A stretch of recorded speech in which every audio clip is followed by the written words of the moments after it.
a sua mãe é narcisista e você decidiu colocar limites aos abusos que ela normalmente cometia com você. E a partir de agora eu vou te contar 5 tipos de reações que ela vai ter com você. Número 1, para voltar a ter a sua atenção, ela vai fingir que está passando mal ou que está doente.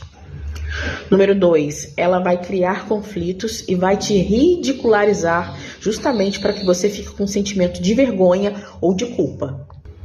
Número 3, ela vai se fazer de coitadinha e vai colocar as pessoas contra você. Número 4, ela vai manter você no castigo do silêncio.